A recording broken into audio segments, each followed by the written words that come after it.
کچھ ہی دن پہلے فواد چودھری، محمود مولوی اور عمران اسماعیل جو پی ٹی آئی کے لیڈر تھے، اب نہیں ہے پی ٹی آئی میں، انہوں نے کہا تھا کہ ہم کوٹ لکھپت جیل سے مذاکرات کے ذریعے ہی آگے کا راستہ ہے، اڈیالہ جیل سے نہیں۔ کیا حکومت نے کوئی جیسچر دیا ہے ان کو، ان کی اس آفر کا پازیٹیو جیسچر دیا ہے؟ نہیں، دیکھیں، یہ کیسز تو علیحدہ سے جو ہے وہ ایک اپنا جو ہے وہ پروسیکیوشن کا سسٹم ہے، وہ ٹرائل ہو رہے ہیں۔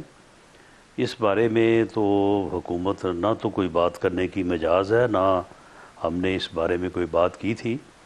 یہ معزز صاحبان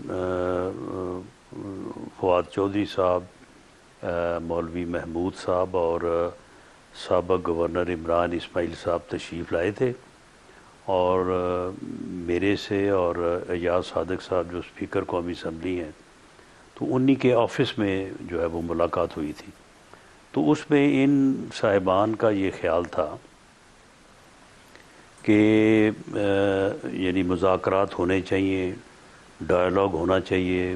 جمہوریت میں ڈائیلاگ سے ہی بات آگے بڑھتی ہے، تو یہ ڈیڈ لاک جو ہے اس کو ختم ہونا چاہیے۔ تو ہم نے ان کو بتایا، ہم نے کہا کہ ہماری طرف سے تو اسپیکر صاحب نے ایفرٹس کی ہیں، وزیر اعظم نے آن دی فلور آف دی ہاؤس جو ہے وہ آفر کیا ہے، ان کی سیٹس کے اوپر جا کے جس دن بجٹ پاس ہوا تو ان کا شکریہ ادا کیا، اور انہیں کہا کہ ہمیں مل بیٹھ کے بات کرنی چاہیے۔ تو یہ ان کی طرف سے جو ہے وہ ان کو اجازت ہی نہیں ہے۔ عمران خان صاحب ان کو اجازت دیں تو مذاکرات ہونا۔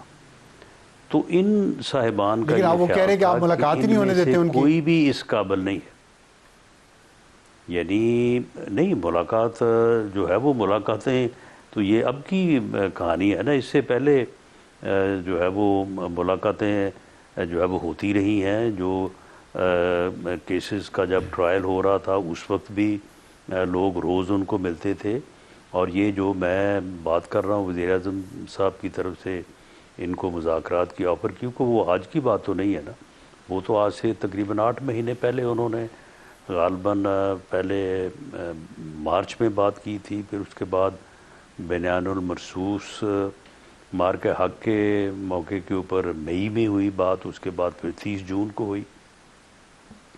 تو یہ لوگ ہم سے بھی ملتے رہے ہیں جو ان کی سیکنڈ لیڈرشپ ہے، تو وہ برملا کہتے رہے ہیں کہ جی ہم تو مذاکرات چاہتے ہیں، لیکن عمران خان صاحب کی طرف سے اجازت ہی نہیں ہے۔